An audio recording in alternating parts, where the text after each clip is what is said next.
I write to him 1,000 times. It is as though a piece of silver money desired to be recommended to someone to be tested. If the man be a good judge of silver, he will know the coin will tell its own tale.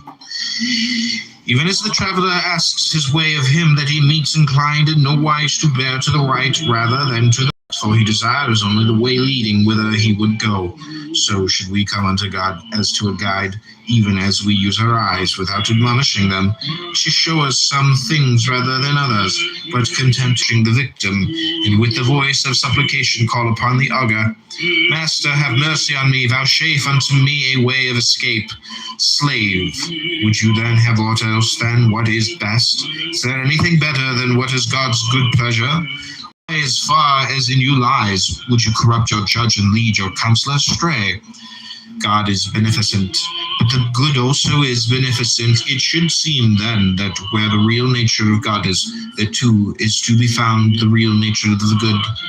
What then is the real nature of God? Intelligence, knowledge, right, reason. Here then, without more ado, seek the real nature of the good, for surely thou dost not seek it in a plant or in an animal that reasoneth not. Seek then the real nature of the good in that without whose presence thou wilt not admit the good to exist in aught else. What then? Are not these other things also works of God? They are, but not preferred to honor, nor are they past a portion of him within thyself. How is it then that thou dost not know thy high descent, dost not know whence thou comest? When thou eatest, wilt thou not remember who thou art that eatest, and whom thou feedest? In intercourse, in exercise, in discussion, knowest thou not that it is a God whom thou feedest, a God whom thou exercisest, a God whom thou bearest about with thee, O miserable? And thou perceivest it not. Thinkest thou that I speak of a God of silver or gold that is without thee? Nay, thou bearest him within thee, all unconscious of polluting him with thoughts impure and unclean deeds. Were an image of God present, thou wouldst not dare to act as thou dost. Yet when God himself is present within thee, beholding and hearing all, afraid when we send a young man from the schools into active life, lest he should indulge his appetites intemperately, lest he should debase himself by ragged clothing, or be puffed up by fine raiment. Knowest he not the God within him? Knowest he with whom he is starting on his way?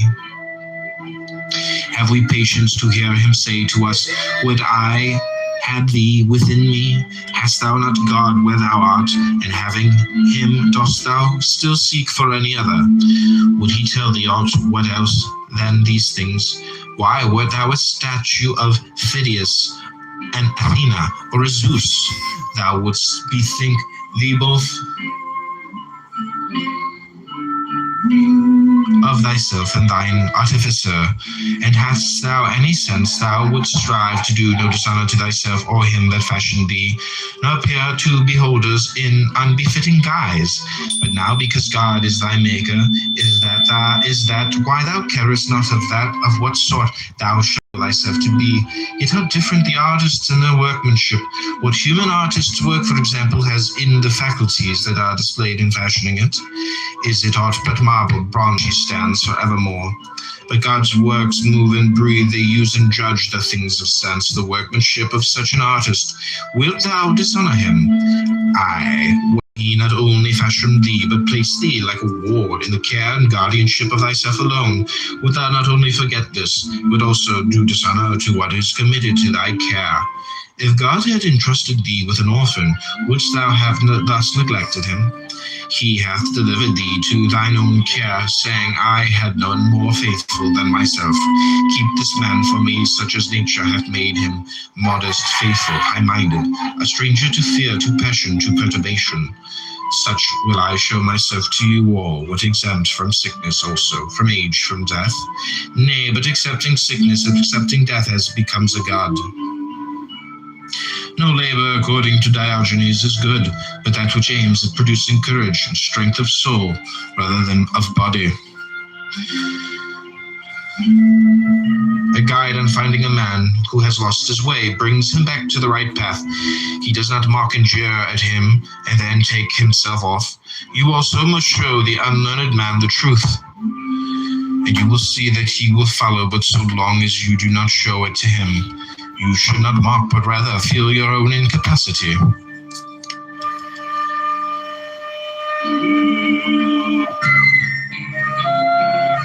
It was the first and most striking characteristic of Socrates never to become heated in discourse, never to utter an injurious or insulting word. On the contrary, he persistently bore insult from others, and thus put an end to the fray. If you care to know the extent of his power in this direction, read Xenophon's Banquet, and you will see how many quarrels he put an end to. That is why the poets are right in so highly commending this faculty. Quickly and wisely, with all, even bitter feuds, would he settle. Nevertheless,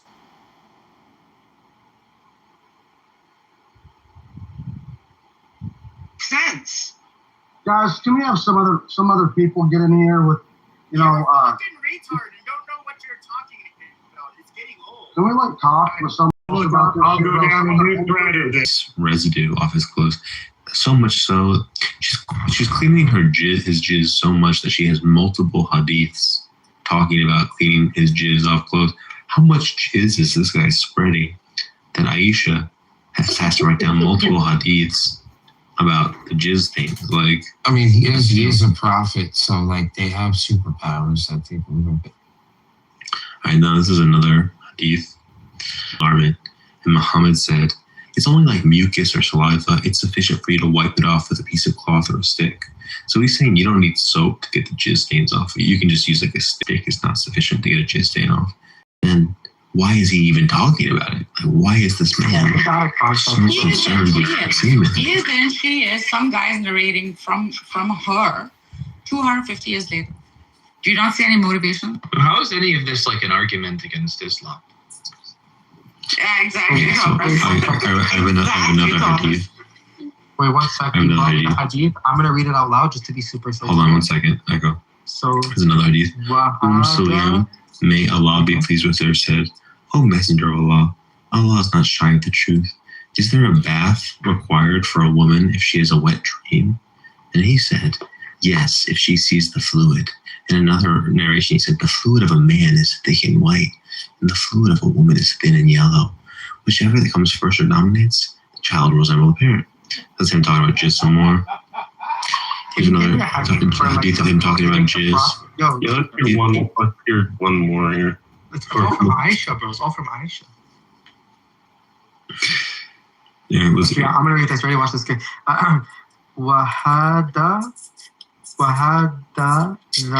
وحدثنا أبو بكر بن أبي شيبة.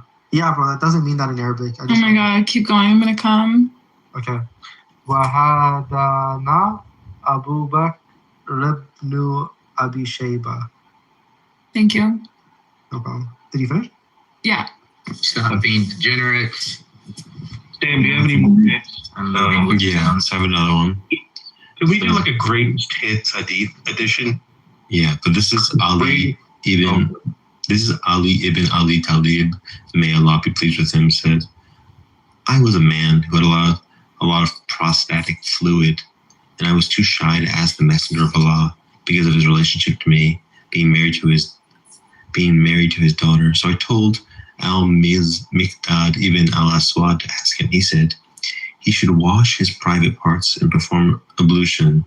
If it is semen, then a full bath is required." So there's just a lot of hadiths about Muhammad regulating and discussing jizz and what to do about jizz. Here's what I think happened, okay? Yeah, was it true that there are camel urine ones? Or is that there's a whole panoply of really So interesting what I think happened was this. But right now, I just want No, to there is. Shias hated Sunnis and Sunnis the jizz hadiths. I think it's just interesting. There's a whole jizz Ali corpus that we can represented get the into. Shias and Aisha represented the Sunnis. So I think what happened is some fucked up Shia people in Kufa in the 8th century tried to make Aisha look like shit by mentioning semen, and then they probably rebelled by writing some semen shit on Ali. And that's just how we have what we have today, bro. It's a bunch of sectarian fucking bullshit. My theory for what's going on is that down in the source.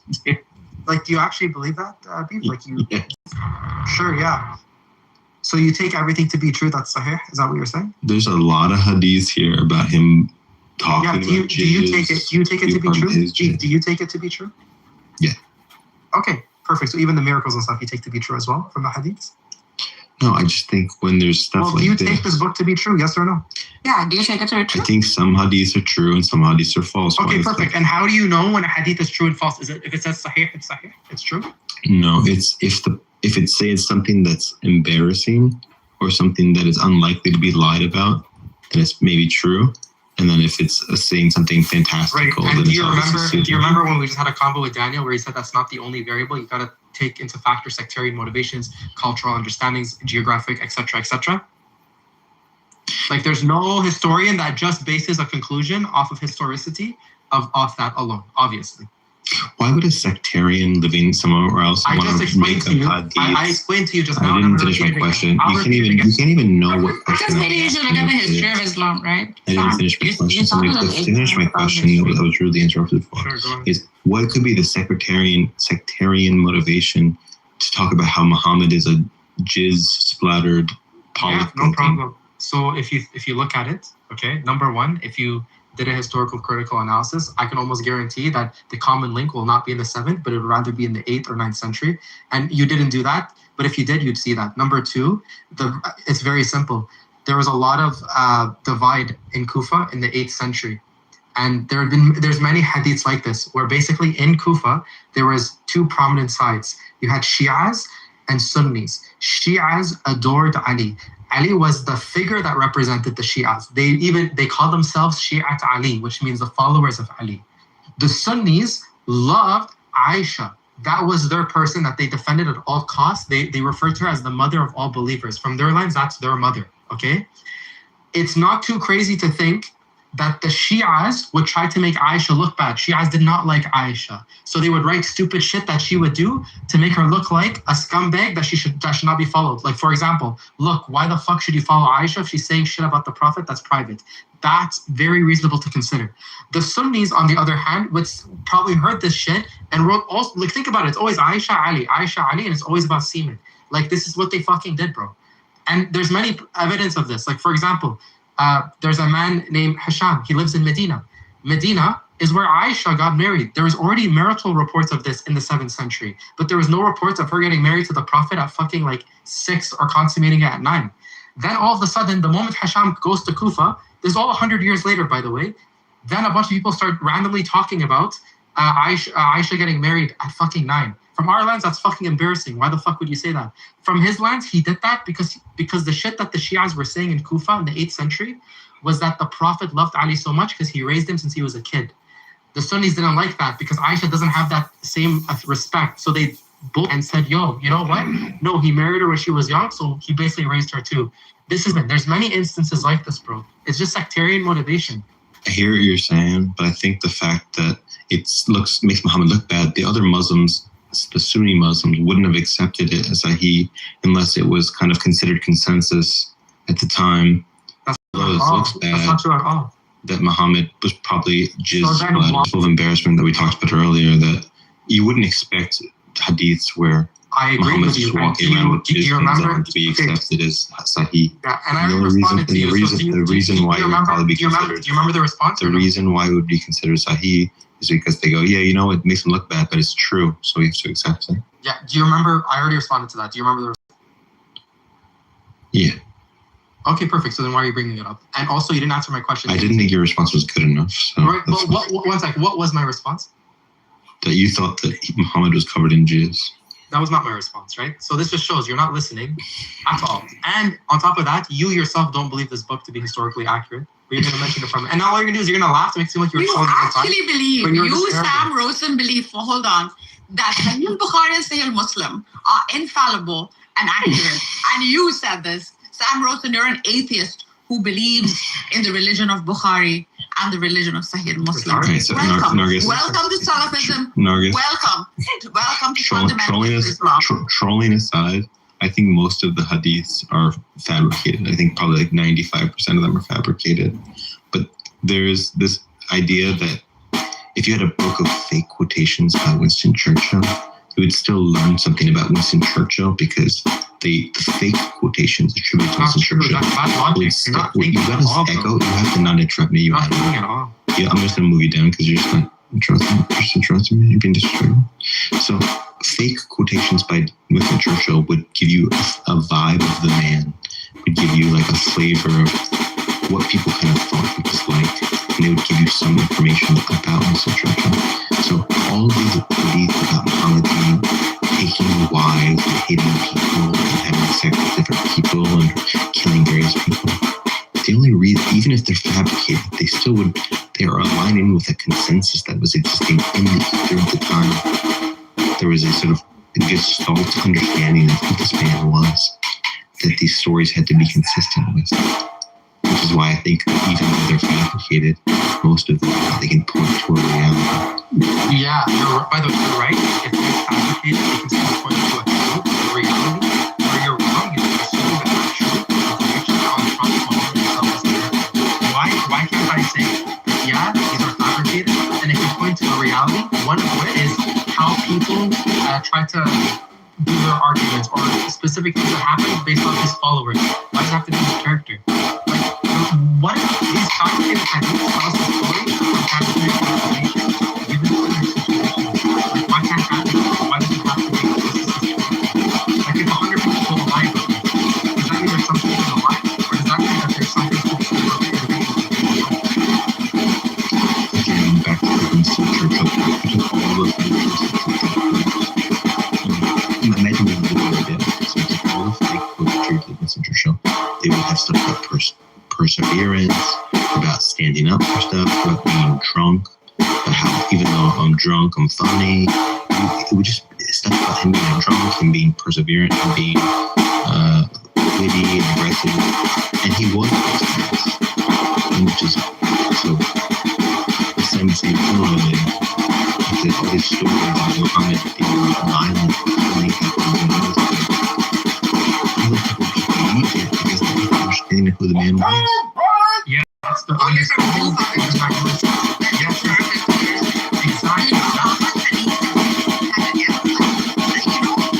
Christians don't even take Bukhari, and one of these are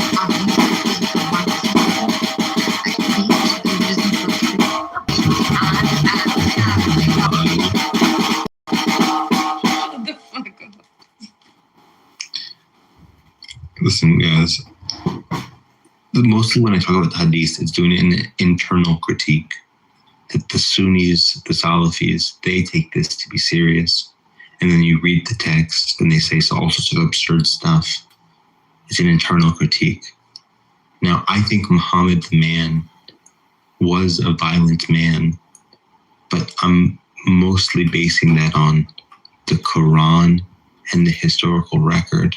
Namely, there was lots of conquests and battles that Muhammad fought in, and that the Quran itself strikes me as a fairly violent text. But the hadiths, am I going to judge how violent Muhammad is based on the hadiths? I mean, it's a little bit of evidence. If there's a pattern, you go, why is there that pattern? Why would they all be fabricated in the same direction? But I don't think the hadiths are very strong evidence of that.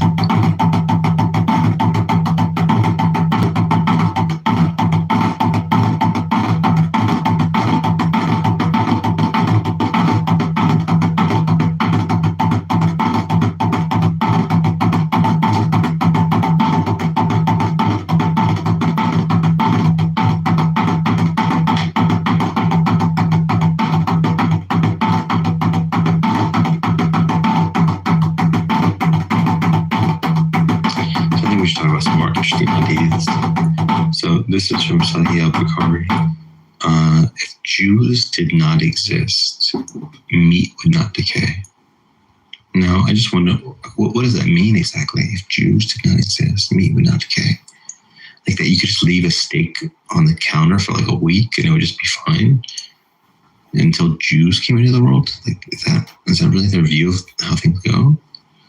Or is it something more abstract, like there's a different universe with no Jews and the meat there is fine? And That's really true because if Jews did not exist, that's false. And so anything follows from a false.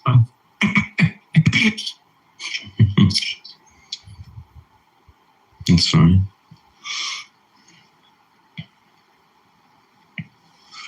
Yeah.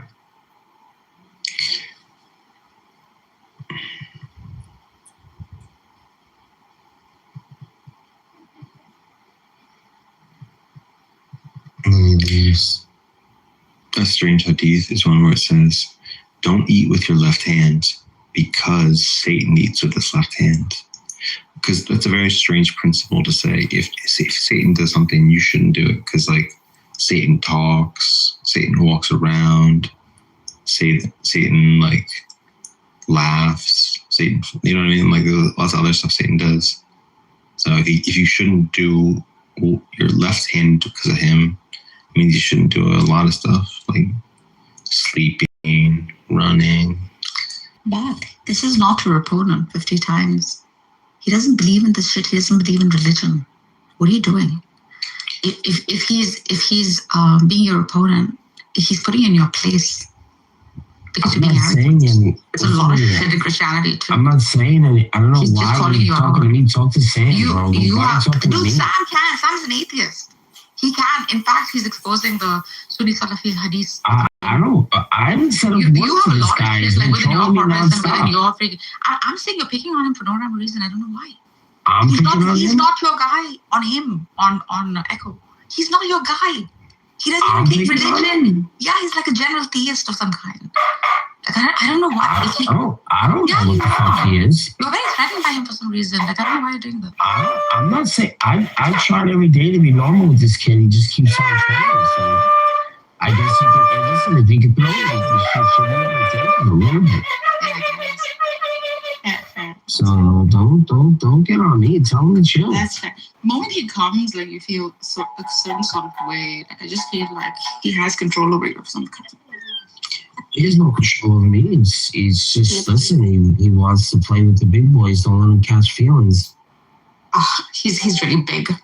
He's really big in the area you're dying to be big in, which is your Dava bro circle, right? Okay. Which is your God logics and etc. etc. He spins them on his finger. So I don't think you know who he is. Yeah, look him up. Yeah, so there's no need for you to like be so arrogant. Okay? He's just humble. He doesn't tell you who he is. You know. Wait, they don't know who that is. Wanna be. They don't know. He doesn't know who he is. He doesn't know who he is. It doesn't bother me who he is. I'm just You're just an Echo guy. You see a big deal in the Dallas space. No. Yeah, he's a pretty big well deal. known. He's just big deal on like TikTok and Instagram. He's probably one of the most influential people ever found. I haven't heard any decent arguments out of him, so I'm not so sure. Why would he engage with you? You're a polemicist. Why would he engage with you? So what does he want to do? Agree to disagree? He has logical arguments. He doesn't run your polemic. What's logical about? What can you prove logically with this? He just doesn't run your argument because the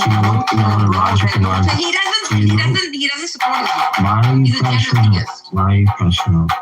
So a logical argument, you're gonna have to give evidence for claims. Oh yeah. Which you're saying He doesn't he find you does. worthy enough to be his He opponent. says That's why he's not doing he it. does logical arguments about Islam. Not about Islam. He's a general theist. Just general. He's a general Because he wouldn't defend He his doesn't own do it God. with you. He doesn't do it with Muslim God. He wouldn't. I mean, He does arguments on God. He doesn't find. He finds you low you can't make logical arguments about Allah anyway. So I don't know. I mean, it's kind of weird. Of course, he's going to come and defend himself. You want to defend the Trinity or what? He can do it. He should defend his own religion. That's what he should do. He doesn't hurt it. Because So people then why is he getting annoyed about it? Why is he getting annoyed about Islam? He's calling you out for pointing What is he fingers calling me at out? something that you also have within yourself. Like? Like Christianity doesn't have flaws in it? Doesn't have loopholes in it? I never said that. It's been Okay, good news for you, Margaret. So I found out that the married life, and so I've already set up the dates. I've got a whole like band that I hired. I hired a best man and a best woman. You don't know what to do. I think actually that you and Courtney would. Stop, no, I can't. That's like the artsy-fartsy guy. Shut the fuck up, no. So Nargis, Love someone else. No, I know. I'm just saying. Nargis, after a certain age, you don't get to choose for yourself anymore. Your community has to pick for you and make sure you're not a spinster anymore. So we as a community have figured this out, and we've picked a husband for you. He's really well suited for you.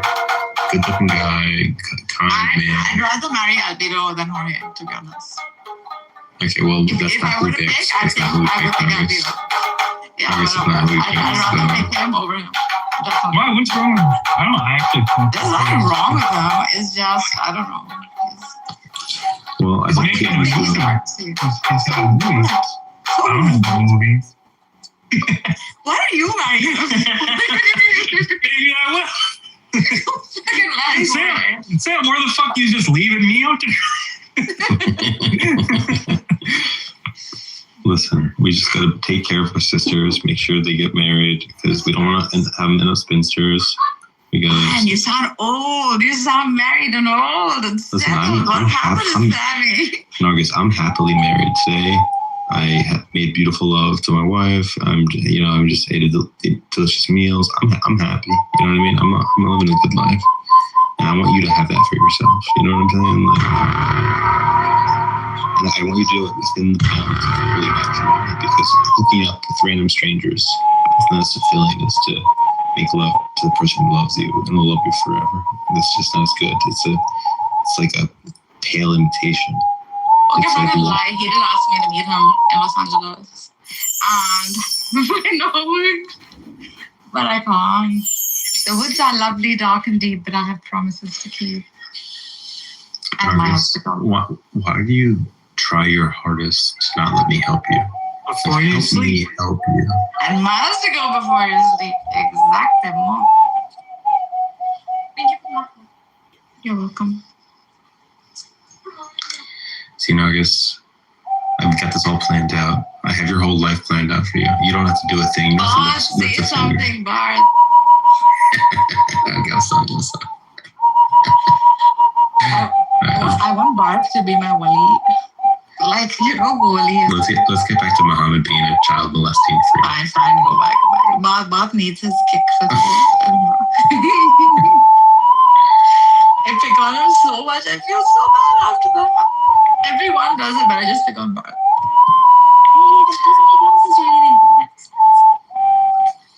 No. Dude, it's so fun figuring out which AIs will admit that Islam is false and which ones won't admit it's false. So Claude will not give a verdict on whether Islam is false. But if I say, I'm going to go treat Muslim men the way Muhammad treated his wives, they're like, no, you may not do that. And I'm like, oh, so you think it's like wrong the way Muhammad treated his wives? So you think Muhammad did something not virtuous in how he treated his wives? And it's like, yes, fine, you caught me. I don't think that action was virtuous. And it's like, oh, you realize that the literalists traditionally believe that, right? So it's like I force it to admit that one. Whereas other AIs will just be like, yeah, I think it's very likely that Islam is made. Like even ChatGPT, if you prompt it very little at all, I think if you just ask it, hey, how likely that the Quran was made by humans or by God, I think it will give like a 1 to 99% chance, or maybe 5 to 95% chance. It will really, you don't have to make the case, and it will already argue that's not true. Sammy, have you investigated the Easterns? Have you debunked them? Yeah, so Buddhism is fucking bonkers. Here's why. One, you have a self. Obviously you have a self. You know what I mean? Like, how come you can hear the thoughts in your mind, but you can't hear the thoughts in my mind? Well, because your mind is yours and my mind is mine. We see the world from different points of view. And then what a self is just a point of view. So that's wrong. Also, the Buddhists think that there's reincarnation, but then that you have no self. That's obviously retarded. You can't reincarnate if you have no self. It's literally a fucking gibberish. So that's fucking wrong. And then we have no real contemporary accounts of what Buddha was up to. So everything we have is like secondhand, even more so than with Jesus. So we're like basing this whole our ideas of what he thought based on like some he said, she said, Sahih, hadith chain, Buddha, and then Buddha also teaches that like life is characterized by suffering, but it's both pleasure and pain. It's both good and bad. It's not just mainly suffering. He didn't say. He said life is full of suffering. What the heck? Anyway, see this Jahil Murakab. You wanna characterized by dukkha, which means Buddhism as a self? you wanna refute this Jahil Murakab? This guy's a Hindu. He's not a Buddhist. Because he's an atheist. What the fuck is wrong with you guys? I don't know. Well, why don't you marry Jorge? What's wrong with you? I'm just kidding. No, sorry. You mofos. What is it? What you buy? Listen, if there's no self, then there's no such thing as cheating because, like, it wasn't me who cheated on you. It was some other being. You know it's damn hard. it wasn't even you. Ooh. She's dead. Jesus. Here's another problem with Buddhism. The Buddha was a little spoiled brat. You're going to believe some little spoiled brat gives you the key to life? I don't think so. You man. are saying that? You fucking trust fund baby. You are saying that? Listen. He's not You got enlightened. He's enlightened. That's the difference. I am. I may be cooked on that one. That point, you may have got me there. All right. Here's some other problems with Buddhism. Sitting on the So one of the main texts is called the Pali Canon.